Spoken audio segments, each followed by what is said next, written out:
Bonjour à tous, bonjour à toutes, je suis Fiona Radkoff, inspectrice d'anglais. Évaluer étymologiquement, c'est donner de la valeur.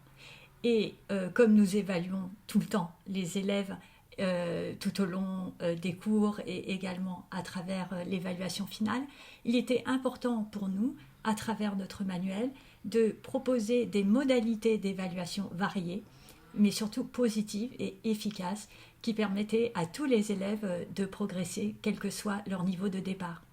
Et donc cette valorisation des progrès dans notre manuel se fait à plusieurs niveaux. D'abord à travers les étoiles que vous allez retrouver à la fois dans le manuel et dans le workbook, qui montrent que tout élève peut faire quelque chose. Donc vous retrouverez le système des petites étoiles, une étoile, deux étoiles, trois étoiles, dans les activités que nous proposons, dans les exercices de grammaire, dans les projets intermédiaires et le projet final. Et donc les étoiles permettent de donner des critères de réussite qui sont clairs et atteignables pour tous les élèves. Vous verrez qu'ils sont en nombre limité pour que les élèves puissent facilement les repérer et comprendre exactement ce qu'on leur demande de faire. Ça permet également aux élèves de comprendre exactement quelles sont les attentes et de pouvoir planifier les prochaines étapes de leur apprentissage. Par exemple, pour un élève qui serait pour qui écrire une phrase ce serait déjà quelque chose, donc l'objectif pour une activité pourrait être d'écrire seulement une phrase. Mais après, ça permet de planifier la fois suivante où on lui demanderait d'écrire 2 phrases. Donc vous voyez, c'est très simple, l'élève peut compter combien de phrases est-ce qu'il a écrit, je vais en faire un peu plus la prochaine fois, et ça correspond bien aux critères du cadre européen commun de référence pour les langues, où on demande, par exemple, pour le niveau A2 en expression écrite, d'écrire 35 mots. Donc un critère qui est facilement vérifiable, il suffit de compter les nombres de mots.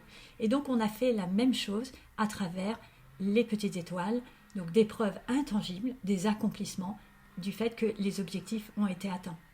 Dans le projet final, on retrouve la même chose avec les petites étoiles, mais également on donne la possibilité aux élèves, on leur donne la possibilité de choisir entre des activités orales ou écrites.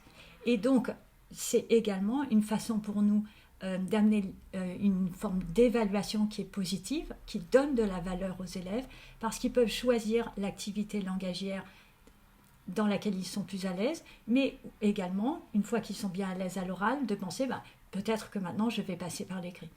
Ou ça peut être l'inverse.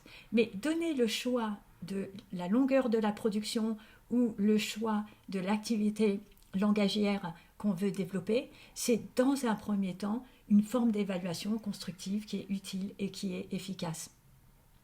Et donc ça c'est le premier point. Le deuxième point, c'est l'évaluation finale. Donc on propose une double page dans le manuel sous forme d'auto-évaluation et d'inter-évaluation. Et les deux formes sont très intéressantes et sont motivantes. C'est-à-dire dans un premier temps, c'est une forme d'auto-évaluation à travers la compréhension écrite et la compréhension orale, pour que ça reflète vraiment le niveau individuel de chaque élève. Mais également, on a pensé que c'était important qu'il y ait des modalités d'expression orale.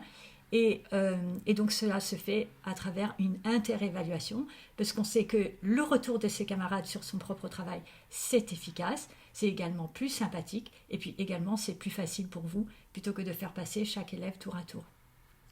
Et donc cette double page d'auto-évaluation que vous trouvez dans le manuel, c'est l'occasion pour vous de vérifier à la fois, et puis aux élèves de vérifier que le lexique a été bien compris et appris, qu'une structure est bien employée, et puis donc le contrôle final que vous allez leur proposer, eh bien, sera réussi, puisque vous aurez pu vérifier en amont avec eux qu'ils ont bien tout appris. Donc ça, c'est dans le manuel. Dans le workbook, de la même manière, on a mis en place une grille d'auto-évaluation qui était claire en fin de chaque unité. Et donc c'est un espace qui est dédié au bilan et grâce auquel l'élève peut faire le point sur ses acquis. Et donc là aussi, on a repris les tâches intermédiaires, enfin les projets intermédiaires, le projet final sous forme de petites étoiles pour que l'élève puisse cocher ce qu'il a fait à l'oral et à l'écrit et qu'il sache exactement où il en est. Et également sur cette même page, on a mis on a donné la possibilité aux élèves de voir de manière positive et constructive ce qu'ils avaient appris, leur performance dans l'unité. À travers la rubrique, ce que je veux retenir, et donc qu'ils voient ces erreurs comme quelque chose de constructif, avec des conseils pour progresser. Et puis ce que j'ai aimé dans l'unité, ce que j'ai adoré, quand j'ai bien rigolé, et puis également de quoi je suis fière.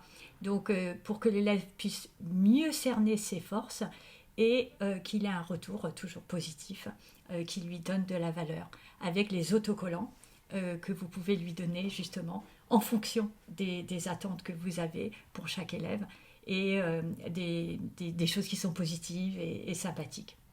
Et enfin, dans le livre du professeur, on a décliné la mise en valeur des élèves à travers l'auto-évaluation dans une rubrique qui s'appelle Stratégies qui permettent aux élèves de réussir.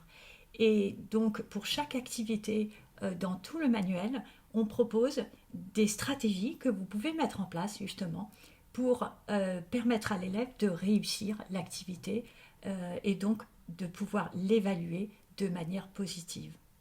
Voilà, donc j'espère que tout ça c'est clair et je vous souhaite à tous et à toutes une excellente continuation et à bientôt. Au revoir.